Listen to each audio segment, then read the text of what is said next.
আপনারা জানেন যে নির্বাচন কমিশনের বিধি অনুযায়ী যদি স্বতন্ত্র প্রার্থী হয় তাহলে এলাকার 1% ভোটারের স্বাক্ষর লাগে সমর্থনকারী হিসেবে। শুধু স্বাক্ষর না, স্বাক্ষরের পাশাপাশি ভোটার নাম্বারও লাগে, কিন্তু ভোটারের কাছে ভোটার নাম্বার নাই এবং ভোটার নাম্বার জানার কোনো উপায় নির্বাচন কমিশন রাখেনি। 5টা উপায়ের কথা ছিল নির্বাচন কমিশনের, যার মাধ্যমে ভোটার নাম্বার জানতে পারে।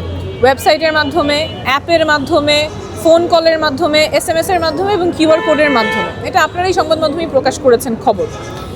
এর একটা মাধ্যমও কাজ করে না। ওয়েবসাইট ডাউন, সার্ভার নাই, অ্যাপ্লিকেশন নাই, ফোন কল নাই, কোনোভাবেই ভোটার নাম্বার জানতে পারবেন না।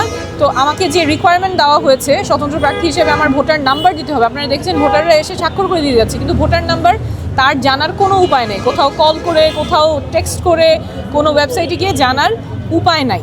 এইটা একদম মনে হচ্ছে যে সিস্টেম্যাটিকভাবে স্বতন্ত্র প্রার্থীকে এক্সক্লুড করার একটা ডিজাইন, কারণ যেটা জানার উপায় নাই সেটা দিয়ে আমার আজকে সাবমিট করতে হবে। তাহলে এটা কেন এখন সার্ভার ডাউন? এই 5টা উপায়ের একটাও কেন নির্বাচন কমিশন রাখে নাই? ভোটার যেটা জানে সেটা জানে ন্যাশনাল আইডি কার্ড, কিন্তু ন্যাশনাল আইডি কার্ড ওখানে না, ওখানে দিতে হবে ভোটার নাম্বার।